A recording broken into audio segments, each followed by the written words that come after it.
Hi, you're listening to the My Reality Says podcast, brought to you by My Therapist Says. We're here to discuss everything pop culture, influencers, blind gossip, and of course, reality TV. We put the T in reality. Hey besties, this week we are going to be reviewing Taylor Swift's Midnights album. We are big Swifties. We are so excited to get into it. I mean, this album wasn't exactly what we thought it was going to be. What did you think, G? I mean, it's definitely not what I was hoping for, but the more I listen to it, like the more my opinion changes. It's really weird. I hated it the first time I listened to it, and then like every time I listen to it now, I'm getting like more into it, and I'm getting like more new favorites, and like I understand like the lyrical geniusness that is our girl Taylor Swift. So Always. like it's definitely an evolving body of work, I think. Like I wasn't like immediately, oh my god, I love this, best album ever. I agree. I was expecting more versatility throughout the album. Like when I first listened to it, all the songs were kind of meshing together, and I wanted something more poppy and like upbeat from Taylor, because I was like thinking, oh, it's Midnights, it's like night out album, you know, but it's more like Lonely Girl Midnight album. Yeah, exactly. Like first of all, it didn't sound as cohesive as her other albums. It just like listens to as like a collection of like rejected songs from every other album, basically. Yeah. Right? It's like every song sounds like it belongs on a different Taylor Swift album, which is kind of interesting. There's lots of references to all the other albums, all of her men, of course. It's nice to see like different references, but I wish this album had its own identity in that sense. Yes, I do love the whole story behind the album. I guess like when you look into it deeper and you like listen to her like explaining things, you understand why it's the way it is. It kind of reads like like as an adult, you go back home and you find your like middle school diary, and you're like, oh my god, like what I was going through, like in the retrospective, like it's interesting. So it's basically like her doing that with all her other albums and relationships. And it was nice to see like a more vulnerable side of Taylor. Like she really talks a lot about her insecurities, a lot of like hardships that she's going through. It's not just like a happy-go-lucky album that like some of the other ones that we've seen in the past. I feel like Lover was more like super happy. Reputation was like an angry album. I think like they all had a theme. This one's more vulnerable and more of an insecure. More honest, I would say. Yeah, exactly. It's like she's giving us a glimpse into a part of her that she usually kind of hides behind walls, right? She's like not trying to be cool. She's not trying to be anything. She's like, this is who I am. I'm comfortable. I have issues. I have insecurities. Like, let's share them. Yeah, I love that side of Taylor because we didn't really see that before. I agree. It's like definitely like a more grown up 1989, but like really, really, really grown up, darker, not as deeper, like fun and poppy. Yeah. Which I was hoping for the fun and poppy, but I can see that that's not where she is in her journey. I wanted like the big production, like songs that I could go out to and everything, get ready to. But this album seems more like that album you have kind of in the background while you're like doing work or like cooking, running having errands. people over. Yeah. Yeah, you don't really need to focus on it so much, but it's just like nice in the background. And it's kind of annoying to me though that there isn't just like one big hit. Like I don't think there's one song that stands out compared to all of the others. So I agree. I wish there was like the big single, you know, that's going to be on every radio station. I guess it's supposed to be Anti-Hero, but and like that's the like leading video, right? But it didn't give me that vibe at all when I listened to it before the video. Now the more I listen to it, the more I'm like, oh my god, it's so catchy. I can see how that's like, you know, radio friendly. The video I did not think that. So good. I love the video. Loved it. She's such a good like video director. And She's all the always Easter eggs me. in it. I was obsessed. Can't wait to discuss. Taylor always delivers with the Easter eggs. Honestly, I love exploring her albums and videos because it feels like kind of like a mental exercise. It's not just like, here it is, listen. I love that she makes us work for it and connect the dots. Analyzing every single lyric, which boy is this about, who she angry at, everything. I remember more about her relationships and exes than my own, honestly. Yeah. I could basically write Taylor Swift's biography now. Exactly. I mean, people will be able to tell by the way we like analyzed and broke down this album. I'm excited to get into it. I think we should do like song by song in order and obviously include like the 3 a.m. version. Yeah, 100%. I love the 3 a.m. version. I actually loved it more than the regular album. Yeah. It was such a fun surprise. Okay, I guess I'm not going to sleep now. Gotta stay up another couple hours and listen to the 3 a.m. version, Taylor. I didn't. I fell asleep after the midnight. I was like, we're done, whatever. I'm sad, disappointed. And then like I woke up to this pleasant surprise. I'm like, what? New songs. And I loved them. I was in like full insomnia mode, just listening to Taylor all night. Okay, you start us off because I think you like the first song more than me. So you can go. So I initially didn't like it, but it's really growing on me. I think it's really catchy, whimsical. It's just like a nice, pleasant song, I think. And that song is Lavender Haze. We're going to start from the beginning of the album and go all the way down. So but funny. Gina doesn't love it. I actually wrote in my notes, I'm reading right now, not as catchy as usual Taylor songs. I think it's like, so catchy. I feel like I'm hearing a different song from everyone else because this song is taking over like, social media and everyone's obsessed with it. It's like a Gen Z fave, honestly. And I don't get it. I mean, honestly, I don't get most viral songs. So I'm just old. I just think, it's just like a song that I love. Like at first I didn't like it, but after a few plays, it was like right on my playlist. I love it. I thought at first that this was a song about getting high because Lavender Haze sounds like a strain of cannabis to me. And like, I don't really smoke, but like, it just sounds like it. But then I looked into it and it's like a reference to like Mad Men. So I was like, whoa. Yeah, it's about like Joe also too, I think. Mm-hmm. And apparently like a lot of the like LGBTQ followers of Taylor thought that it was about like Taylor and her sexuality because apparently there's some lavender is like the color for LGBTQ apparently or something. Yeah.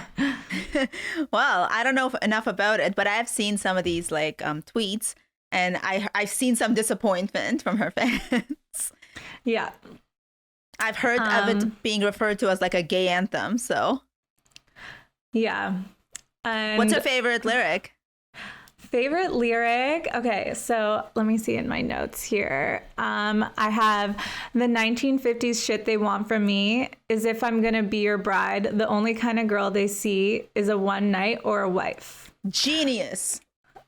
I think this lyric like really goes into the fact that everybody's kind of like pressuring her, like asking her always like, are you and Joe married? Are you married? Are you married? And she's like, let me live. Like, I'm not a one night girl, but I'm not a wife yet. Just like, there's more to life. Exactly. Like, it doesn't have to be this exact timeline. Like, let me just be. See, I love the lyrics. Like, I think that's like genius of her songwriting. But I just like can't get with the melody and like the production of it. So we disagree on this one. Agree to disagree. Exactly. From the first listen, my favorite was Maroon because, as you know, my favorite album is Red, which most people say 1989, but that's my second favorite. Red is my like OG favorite. Red is my favorite too. Really? I didn't know that. Red is like the best album I think of all time for sure. Of all time. I think it's for everybody though. I don't know. I feel like it's only getting like the hype now after the All Too Well 10-minute version. But I was like the OG All Too Well fan, like before the 10-minute version, which I mean, the 10-minute version broke me and I cry every time I listen to it. It's just amazing. It's the But best. Maroon, did it not give you strong Red vibes?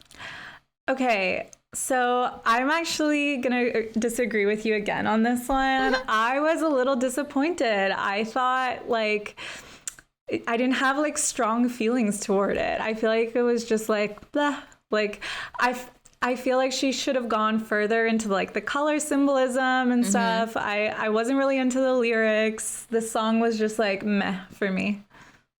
The lyrics are definitely like not as like in some other songs we'll discuss, like every lyric was like, oh my god, yes, yes, yes. For here, like I had to like think about it. I was like, Maroon, like a few lyrics are like really clever, and like then I had to think about the symbolism and like, you know, the fan theories, the Easter eggs, and everyone is like, it's either about, you know, Harry Styles or Jake Gyllenhaal or even Tom Hiddleston, which like, who do you think it's about?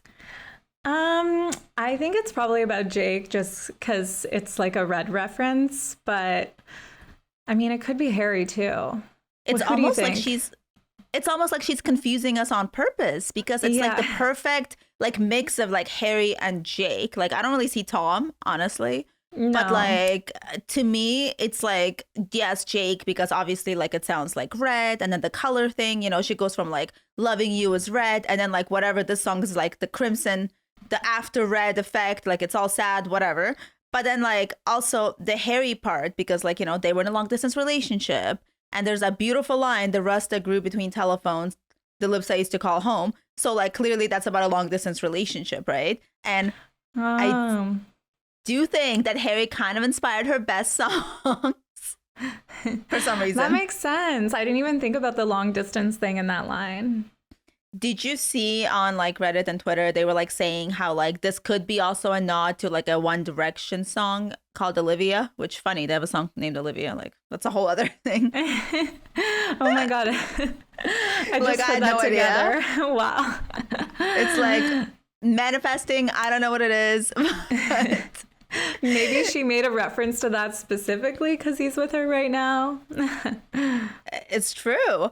And then like, you know, like she's talking about like the stain of red wine on a shirt, like the whole thing. And like I have seen references to that, like really making me feel like it is about Harry. But I feel like it's kind of the mix of the two, and she's just kind of fucking with us. Yeah. I mean, who's to say that it has to be only about one guy? Right. I mean, there are a few to pick from. And like if the reference fits. There is a roster. Exactly. I respect that. I love that. My favorite lyric, and I know you don't like the song, but my favorite lyric is, and I wake with your memory over me. That's a real fucking legacy. And I think the carnations you had thought were roses, that's us. Like that's so clever. It's like when Yeah. someone thinks like, you know, a relationship's so great, but then it's like a pile of shit. I love that line. Shading carnations, but I get it. Okay, maybe this song might grow on me now that you pointed out some good lyrics. I will say that this was my favorite at first listen, but now after like the third, fifth listen, like literally I've been listening to it for the past 2 days. I have more favorite songs. Like this is not my top. We'll get to my favorite song later when it comes. Can't wait. What did you think about Anti-Hero? I'm obsessed with the video, and I think I like the song more after watching the video. Yeah. Like she directed it, right? Yeah, it was amazing. I loved seeing like all of her insecurities and her just being vulnerable and open. There were so many Easter eggs in the video. There was, you know what I think that Speak Now Taylor version is coming soon because she was using her Yes. guitar with the from Speak Now in the video. So I feel like that's a hint that that's coming soon. can't And I'm wait. so excited because I love that album also. Honestly, there isn't an album I don't love besides Evermore. That I thought was terrible. There's not a Like- single song I like on it. Yeah, same. And I'm not really that into folklore either. So I'm I mostly wasn't. like an old T Swift fan is like those are my faves, but I also like Reputation. Like the COVID Taylor is not your jam. Yeah, no. I mean, I prefer Folklore to Evermore because, like, at Yeah. least there's a couple songs on it. Like the song with Bon Iver, I loved, and Betty, I loved, because like it's like a story. It's like old school Taylor, but I wish she would like stop with like this indie folk music and just like get back to pop or country, like Yeah. you know. No, my favorite albums are the ones where it's like versatile, you know, where she has like some folk songs, some country songs, some pop songs, like one like EDM almost going out Yeah. song. Like I want a little bit of everything in it because I know she can deliver so many She can do different anything. styles. So just give it to us all. Like Can give you? it. I just imagined an EDM Taylor album, and I just like got chills. Oh my God. So that's what I thought this was going to be. I thought she was going to like pull a Drake and Beyonce and do like a fun going out album because like that's what everybody's been doing this year. But She's always guess not. surprising us. So Antihero was actually I was like okay on it when I first listened to it, but now it's like the one that's stuck in my head and I keep wanting to listen to it over and over again. Like it's probably the only one I would add to my playlist. it's very poppy, very catchy, Very. a very good melody. But also like kind of sad like lyrically because it just feels like, you know that part where it's like, oh, my daughter-in-law like killed me or whatever. And like it just like and the whole video about like her children fighting over the will and her tricking them. Like it all sounds kind of sad, like in like a fun pop way. Like, oh, I don't trust anyone. Everyone just takes advantage of me. It comes from like a really dark like place of betrayal, I think. And then there was like, you know, I think she touched a little bit on her eating disorder in the video. Yeah. And she kind of had like the darker Taylor like behind her, like sneaking up on her in the mirror. So you can see how like she's showing how a lot of her insecurities are eating at her, no matter By how the way, hard. The dark Taylor is my favorite way to style Taylor. I think she looked gorgeous. Yeah. Like I'm obsessed with that look. The eyeliner, the hair. Like I love that look on her. It like reminds me of the blank space Taylor. Yeah. And Yeah. like the red Taylor with like the bangs and stuff. Like it's like a mix of the two. Like I love it. She looked amazing. Can I just say I'm so excited to meme that like Taylor in the mirror with like the dark Taylor behind her. That is just like meme gold right there. It's the new Kermit Frog meme. Exactly. I'm so excited for that. But no, I think it's super, super fun. It's campy. It's like so catchy. And the lyrics, like every lyric, I think Oh is my amazing. God. I have to say my favorite lyric because this one is so good. I have this thing where I get older but never wiser. When my depression works the graveyard shift, all of the people I've ghosted stand there in the room. One day I'll watch as you're leaving because you got tired of my scheming. So good. deep. Oh I my have God. chills. I Right? have chills. Like it's by the way, those lyrics are not even like in a row. Like it's like throughout the whole song. Like that's how I'm saying every lyric is amazing because like they're all like a masterpiece. Like so smart. How do you even come up with stuff like that? Like the whole song, everything is just Not perfect. to mention that now Chef's kiss. Chef's kiss. Now every person's like new Instagram caption is hi, hi, it's me. I'm the problem. It's me. Like It's so perfect. she's the new Drake with the captions. You can just put that in like any situation. She's like the new meme queen. 100%. I have to say though, like I don't get the sexy baby lyric.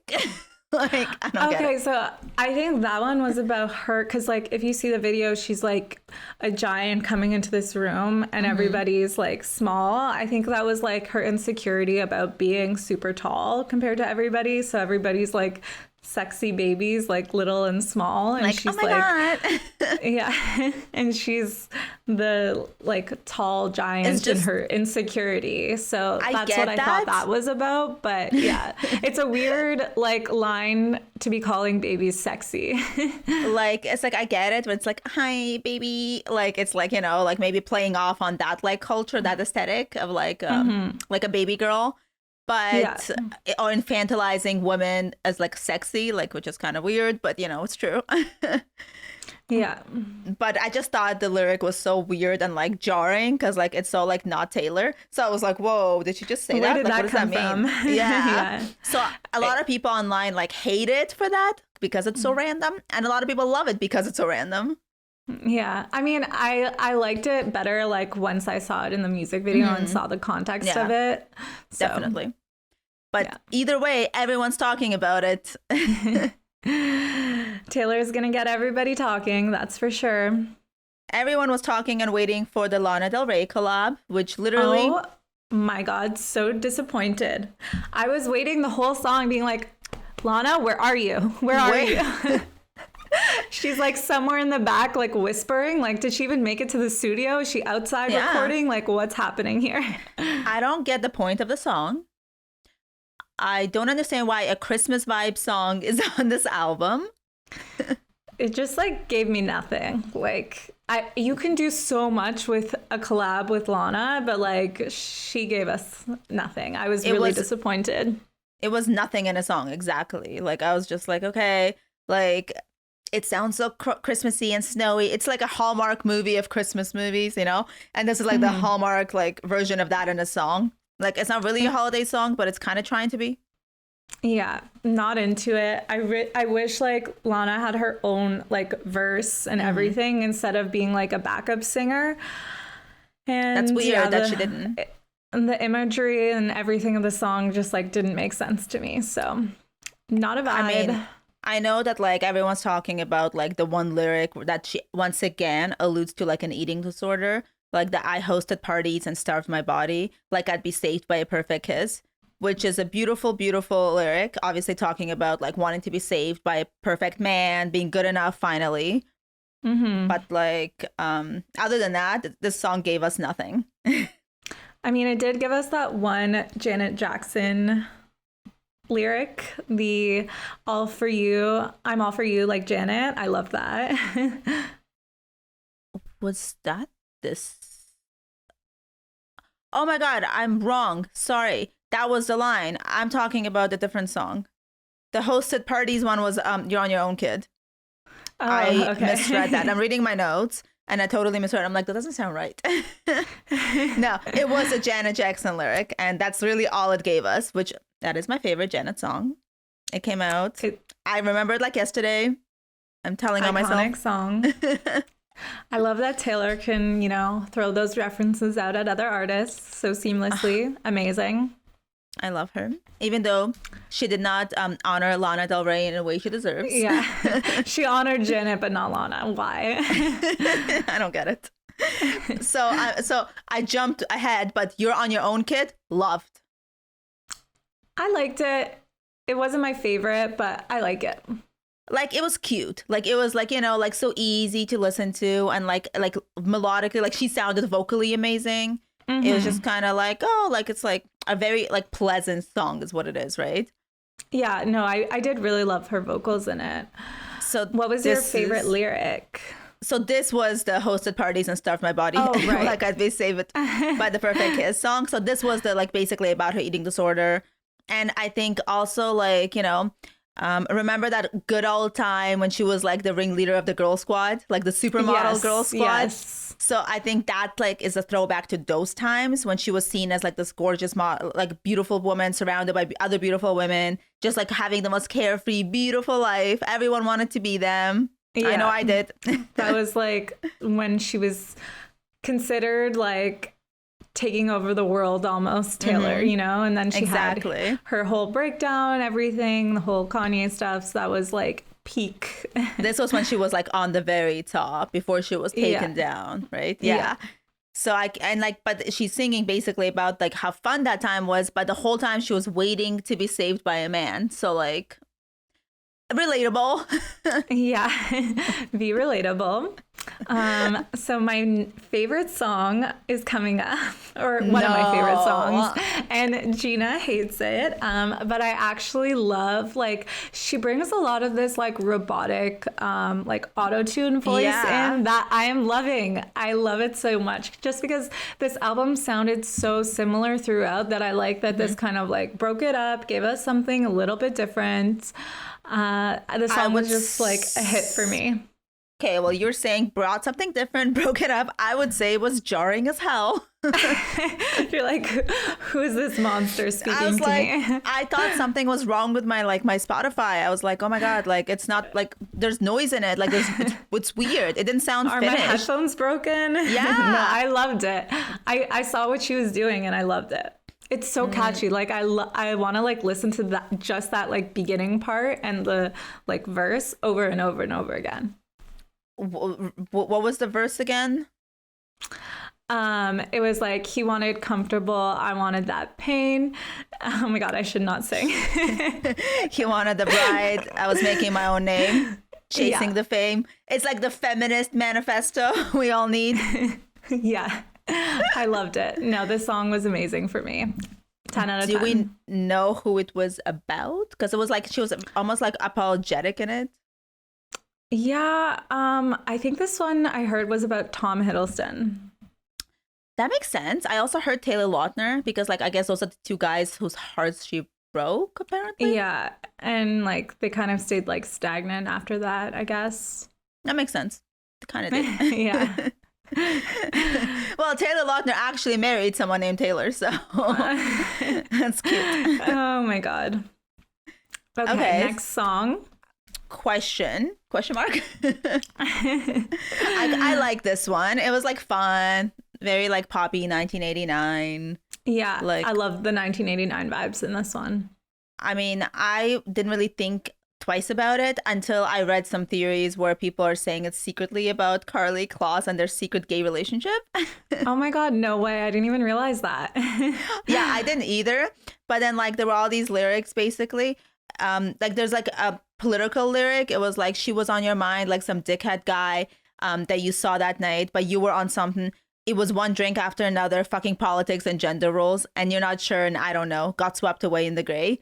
I may just like to have a conversation because you know how they had that falling out, Yeah. Oh my god, that makes so much sense. And then and there people was were saying, there was a part I think where she was like, "I want you more than a best friend" or something. Yeah. Or something along those lines. Now that I'm like yes, thinking yes. about it, I was like, oh, maybe it's about a guy that she's friends with. But now that you're saying Taylor, or Carly, this makes so much sense. Right? Like this is giving like legs to the Kaler Yeah. like theory because like yeah, even though it starts with like a boy and a girl, but like I feel like she just is not gonna like openly say a girl and a girl. Maybe I don't know. Yeah. Interesting. But I just think that like there were so many rumors about their friendship like kind of breaking apart because of like couple reasons. But one of the theories was that Carly's married to Josh Kushner, who is Ivanka Trump's brother-in-law. So a lot of like theories were like they stopped being friends around that time, maybe because of political reasons and like, you know, Taylor being so vocally anti-Trump.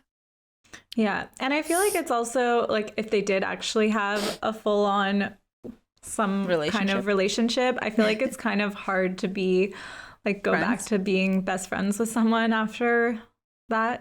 Yeah, especially because like the that's dynamic like totally changes, I think. I mean, obviously, but it's also like when Carly got married. So like I can Yeah. see like if I was dating her, I'd feel betrayed. Yeah. Yeah. So that was like an interesting Easter egg. Like I don't know how valid this is. I just thought it was very interesting. Okay, next song. I also like this one and Gina hates it. It's because it's Vigilante shit and I love it because it gives me Reputation vibes so much. It's like dark, it's sexy. It's like a song that I can totally see myself getting ready to. It's Everybody petty. was saying yeah, everybody was saying that it's about Scooter Braun. So I love it. Why don't you like it, G?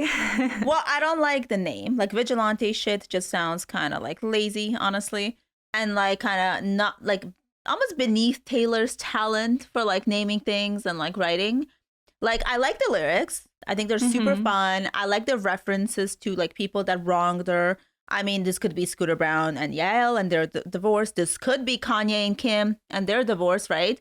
So like, yeah, it could be both. it's like one song, two birds. Let's like, you know, call out everyone. It's like all the men that wronged her are kind of getting their karma according to the song, right? So like, I do get the point of it. I love it. It's very Reputation, but like, I don't like the way it sounds. Like, I just like, it's not like my favorite. I am so here for it. Like the lyrics. Let's discuss the lyrics because I feel like these need to be like said out loud. Oh, yeah. Okay. So, my favorite lyric is now she gets the house, gets the kids, gets the pride. Picture me thick as thieves with your ex wife. And she looks so pretty driving in your Benz. Lately, she's been dressing for revenge. I like that Princess Diana reference. Oh my God. So good. Like, chills. And, you know, Kim has been looking amazing. I actually don't follow Scooter Braun's wife, but I'm sure she's been looking amazing too. Yeah, they're in their reputation era. Yeah. So, like, oh my God, how funny would it be to see Taylor with Kim? Oh my God, that would never happen. I feel like no chance. No, she did make a reference to her in the other song, Karma, but we'll discuss it when we get there. Yeah. Okay, so we So both next agree one. on this song. Yes. This one's super fun. Bejeweled, we're both obsessed. It's just like fun, upbeat. A lot of people think that it could be about Calvin Harris. I feel like it kind of sounds like a Calvin Harris song with like the like techno like video game Electronic. vibe. Yeah. Yeah, it does have like that like video game like 80s background sounds, almost like sound effects. Like, I mean, it is called Bejeweled, which was my favorite game when I was little. Oh my God. Obsessed. So I like still that have it on depth. my phone. Right. You would. I do love how like, you know, like nostalgic she is. I am too. I love that she's just like, you know, named the song after this game and then had the video game sounds in the song. But the song is really just about a woman being basically a jewel, but being taken for granted and losing her shine, right? I love that Yeah. lyric when she's like, when I walk in the room, I can still make the whole place shimmer. Like, gorgeous lyric. She's not just like some piece of arm candy. She's more than that. Yeah, and then like, you know, I like the like sassiness of which she's like, you know, I have a man, but I'm over him. He doesn't pay any attention to me. He takes me for granted. So she kind of like has like that still that revengey lyric in there too. Yeah, I love it. Like the familiarity breeds contempt. So put me in the basement when I want the penthouse of your heart. Like, genius. How smart is that? How beautiful. Iconic. And then when I meet the band, they ask, do you have a man? I could still say, I don't remember. Like, yeah. Mic drop. I love that. She's like, yeah, So bitch. Where are you now? Like, I love that. That is such a like, you know, empowering anthem. Yeah, And it's like I super love fun it. and dancey. Love it. One of the more fun songs on the album for sure. Next one is actually one of my favorites, but I feel like no Oh, one really? else gets it. Yeah. Like no one is talking about this song, which is so weird to me because I think it's amazing. It's so fun. Tell us what song it is, Nicole. Labyrinth. Like, yeah, no one's talking I- about it. It's super cute. I like it. I don't really have like negative feelings towards it, but I don't have super positive feelings towards it. I feel like it's one of those songs that I need to like listen to more and then I'll probably like get into it. But it was another one of those mesh into all the other songs for me. Like, it didn't stand out for you. Yeah. So Yeah. it stood out for me. Like, I was like, ooh, that's a pleasant song. Like, it's so like fun and like cute. Like the lyrics are like, or like even the Easter eggs or whatever. Like, it's nothing crazy. Like, it's just like about her being in love and, you know, like Joe like being such a pleasant surprise and like not hurting her. And like, it's beautiful. I love that. But I just like love how like fun it is. Like, I don't know. It wasn't anything serious, but it was super pleasant to me. And I like that one lyric that just, I really just made me like feel all warm and fuzzy. It was like, Yeah. you would break your back trying to make me break a smile. Beautiful. Oh, that's cute. Super Yeah, cute. see, I find I don't love all the songs that are about Joe. They like the like super lovey-dovey songs like kind of bore me. I like the like revenge, angry, like fun songs. I can see that. You're in your villain era. I like Taylor when she's like a little edgy. That's true. See, I miss the old Taylor when she was all like, you know, country Taylor with the love songs. Yeah. And obviously like 1989, like those were my favorite love songs. They were like super like, you know, when you're really in love with someone and things are going actually well, there's no drama to talk about. It's just good. Yeah. Feel like that's So where I'm at. Next song is another like Scooter Brown song. Yes. Karma. Did you like Another it, G?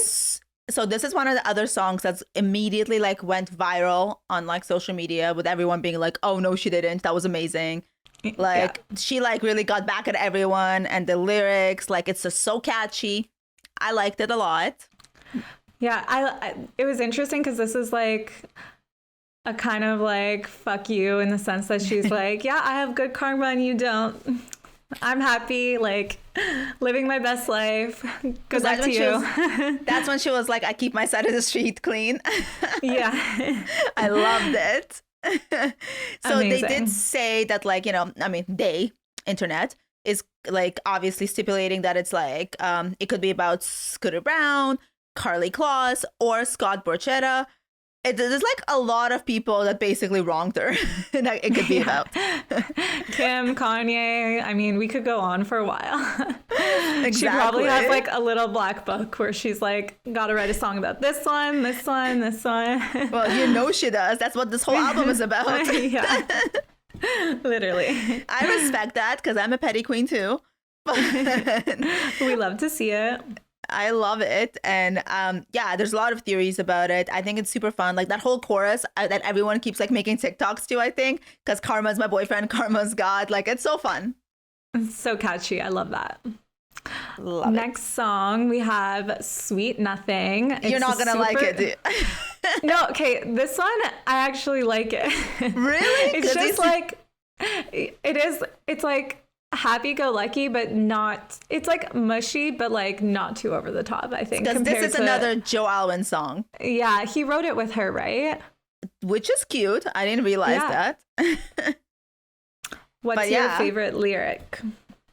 I loved the part where she said, on the way home, I wrote a poem, and you said, what a mind. This happens all the time. Like, I can see it happening. I can see her being like, yep, I'm a genius.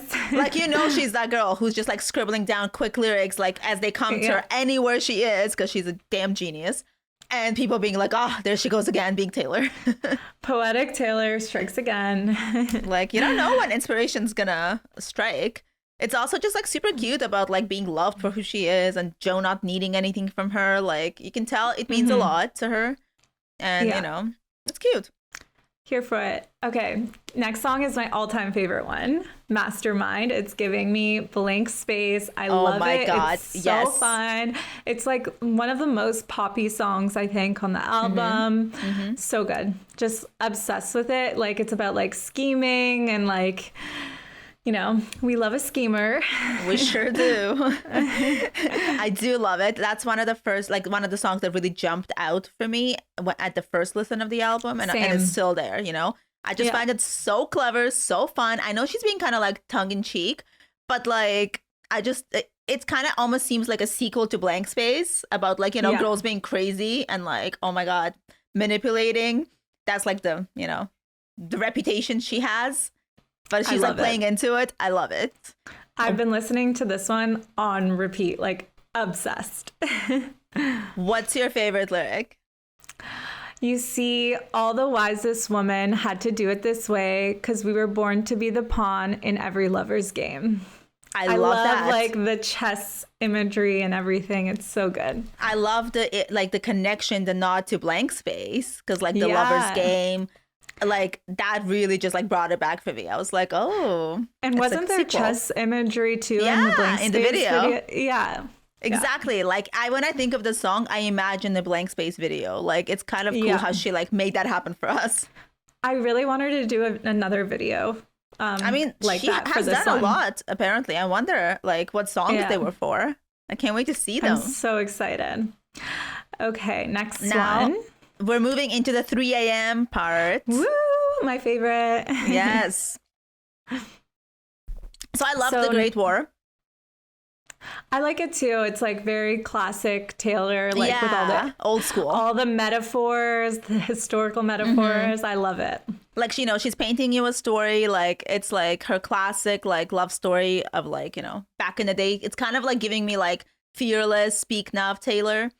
Yeah, and like the last Great American Dynasty, it kind of reminds me of that. Yeah, I love it. Like it's like cute. Like it's nothing that like super memorable, but I wouldn't skip it. Like it's cute. Yeah, I'm very into this one. The next one is the one that like really just like breaks my heart and it's just so cute to me. Like I thought it was like super cute to listen to. And then like I looked up at all the like, you know, meaning behind the lyrics that people are speculating. And it just like kind of made it sadder for me. Do you know the story? Yeah, so I heard that this song is actually about miscarriage and infertility, which makes it so sad. I didn't realize either when I first heard it. And yeah, it's just very depressing, this song. Like I didn't realize it, but then now I can't unhear it. Now that's like it's been pointed out, you know? And the lyrics are like so deep and like which lyrics are the ones that really just like connected for you? Okay, so there's this lyric I have in my notes. I've got a lot to live without. I'm never gonna meet what could have been, would have been, what should have been you, which is like that sounds so straightforward and obvious. Yeah, like, exactly. It's I so feel sad. like you remember that song she wrote? I think was it Folklore on one of the like recent albums about her mom's cancer. Like it was like so beautiful. I love that song, but I can't listen to it a lot because it like makes me cry. Yeah, I feel like that's going to be the situation here. Exactly. This is what I'm getting from this. I agree. Okay. Yeah. Moving on to like a fun song. Change the mood a little bit. We're talking about Paris. We love this song. We love this song. As soon as I listened to the album, I was like, yeah, this one's a hit. This was like Lola's favorite song too, right?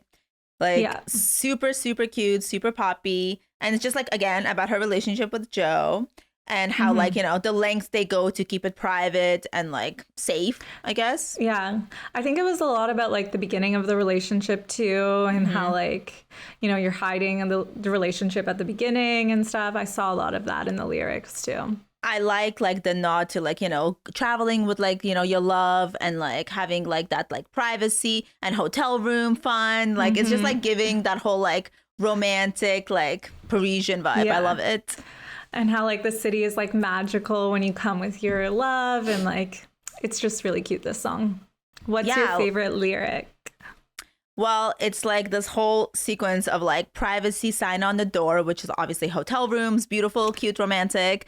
And then it's like on my page and on the whole world, romance is not dead if you keep it just yours. So like she's showing why she keeps it so private after like all the scrutiny of her love life. And then she's like, levitate above all the messes made, sit quiet by my side in the shade. And it's not the kind that's thrown. I mean, the kind under where a tree has grown. How cute is that? Oh my God. So cute. I'm obsessed. Like, that's beautiful. That's just like showing how, like, you know, she's so used to like shade being thrown. I literally feel like I'm in Paris when I listen to this song. I know. It, like, it makes me feel so romantic. I want to go on a date. Yes. Yes. I love it. The next one I really like, but I couldn't figure out who it was about. Yeah, me either. It's very catchy, this one. Very catchy, and like it's kind of interesting because she's talking about like, you know, kind of like betrayal. It almost sounds like, I mean, it's called High Infidelity. Yeah, we should say which song it is. Yeah. So like I was like, ooh, a cheating song? Who's cheating? What's up?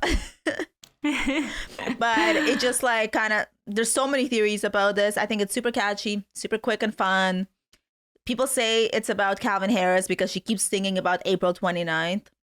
Which is when he released the song with Rihanna. Yes, love that song. But that she co-wrote and he didn't give her credit for it, or like, you know, I don't know. She said she was mad about the release or something. Well, she didn't say, but that was the theory. Obviously, she didn't say. Yeah, and I also get the like electronic vibes, maybe that she's alluding to Calvin in this song. Like, what was the other one that I said about Calvin? Oh, yeah. Bejeweled, no? Yeah. So like, yeah, I like it. I think it's super fun, whoever it's about. It's just like an interesting kind of like, almost like she painted this whole like story of like a woman like cheating and taking back her whatever, because it's about like a guy calling you like, I don't know, the lyrics are like amazing to me. Mm-hmm. I I'm really like like losing this my train one. of thoughts in this one. Okay, the next one is probably my most hated song on the Oh my entire god. album. Okay, so we agree on that. Yes. High five to that because this is the fucking worst song ever. I don't know how this song was ever made. It actually sounds like what it is, glitch. It sounds like she's just like banging things and like pressing buttons and she's like, "Yep, this will be a song." It gives me a headache. I literally have Yeah. to skip it immediately. Yeah. No, this is not for me. I mean, I think it might be an ode to Joe. I don't know, but whatever it is, I'm not into it. Whatever it is, I'm not listening to this. Like this Yeah. is the one song I hate. I want to make a playlist of the album and just not include this album. The song. Or this song, I mean, yeah. Yeah, it like came out of nowhere. I'm like, what is happening? It sounded like my computer was breaking down. I'm just like, I don't need this. No, I don't know what she was trying to do here. Next song is another one that I love. It's the canceled John Mayer song, Would've, Could've, Should've. Somewhere John Mayer is shaking. Oh my God. I was wondering because, okay, so this 3 a.m. thing came out, right? And I didn't know it came out like the first thing after I woke up the next day. And I was scrolling through Instagram because like before I hit like Spotify, obviously I'm going to go on Instagram. So I like keep seeing all these like, oh my God, Taylor Swift canceled John Mayer. Taylor Swift canceled John Mayer. And I'm like, what is going on? I didn't hear anything on Midnights about this. You're I'm like trying what to did I re-listen to the miss? songs? What's Yeah, I'm happening like, here? what did I miss? And then I see a whole like other set of songs and I'm like, oh my God, like loved it. So good. The song is about like losing her virginity, being really young, dating an older guy, and it's kind of like dark, this song. There's a lot of like lyrics about like losing your childhood and almost like being groomed. So Yeah. although it's like a really good song, there is a dark part to it. Well, But it's like, so I love Dear John. It's one of my favorite songs of hers. yeah. And I feel like this is like a more darker adult version of that, as in like written Yeah. from like, you know, a perspective of 10 years later. Like, wow, I was silly. I did not realize how wrong this was for you to do this to me. And I love how she's like looking back on it now and she's like, I was obsessed with the pain back then, but now I regret it. It's just like, It was hard to listen to because like when in the lyric that she goes, I lay awake at night every day regretting you or something. And I'm like, oh my Yeah. God, are you still thinking about this? Like, was it like that horrible? Like, what did he do? That's why they want to Yeah. cancel him. yeah, I like John Mayer, we need to have a talk. And Yeah. then she followed up with the final song, which is also sounds like a reference to John. It's Dear Reader. And Smart. of course, Dear John makes sense. You see the parallels. Yes. So that is kind of like a nod to John, but also it's kind of like a explanation to her fans, how she was feeling during this album and like why basically like, dear reader, if you're reading my diary, this is what I was thinking, and that's why I had to like write it. I thought it Yeah. was so cute. And I really like that song too. It was personal. a good way to end it and like wrap everything up, I think. It was like super, super cute. I'm very happy with this album now, 2 days later. You were texting me being like, what the hell is this? I hate this. I was so disappointed. Like, now vibing. Because I liked it, I think, a little bit more than you at the beginning. You did. Yeah. You actually saw it for what it was. You were like, oh, it's like a darker, like more like, you know, grown up 1989. And I was like, where? You're like, I'm throwing this out. Like, cause like I'm still traumatized and kind of personally victimized by Evermore. So I Yeah. never like got over how much I did not like that album. And you probably were like listening to it being like, no, Yeah. not again, Taylor. Not again. Exactly. I was like, so me and my boyfriend have this tradition that obviously I forced on him, where we like listen to the midnight release of Taylor Swift albums every time she releases an album. And I call it Bop or Not. Oh my God, amazing. Is So Scott he's a like- Swiftie? He's definitely Now not, he is. but he has opinions. Because like after years of listening to all her releases, he's like, oh my God, this one sucks too. It's like Evermore. I'm like, yes, You're getting it. You've trained him so well. I really have. Because I was like, I was so excited. I had every day, I'd be like, hey, guess what? Like 3 days till Taylor, 2 days till It's Taylor. coming. I was It's so excited coming. all week. And I he thought was it was like, oh going my to be God. like one of her best albums yet. But Yeah. I still like it, just, not my fave. I am going to take the fact that it's not her worst, but it's definitely not her best. Yeah. What would you rate it out of 10? Oh my God. I don't know, like a 6 maybe. Yeah, I think I would give it like a 7. Like, to be fair, like all of her albums besides Evermore and Folklore rate like 9 or 10 for me. Yeah, same. Like she doesn't so ever a go 7 below is that. like, yeah. Exactly. A 7 is pretty low for me because I'm like such a Swiftie. Folklore is like 5 for me. Evermore is like 0. It's not on the scale. No, there's not one song on it Negative. that I love. Yeah. Yeah. And then this one No, is I like, agree. okay, like a 6 or 7. Like I'd listen to it. Like I don't hate Maybe it. it'll go even a little bit higher once I continue to listen to it. I feel like that always happens to me with Taylor albums. Yeah. Every time you listen to it, you're like, you hear something new. That's what I love about her songwriting. Yeah. So that's all we have for this review. Let us know your thoughts. I hope you guys liked it. Yeah, let us know your fave songs, your least favorites. If you agree with us, disagree, we want to know everything. Yeah, like let us know. We're super, super happy. We're going to keep listening to it all weekend, obviously. And stay tuned for the memes of the music video. That's going to be on the My Reality Says story coming up. Yes, thank you for being with us. See you next time. See you. Love you, besties. Bye.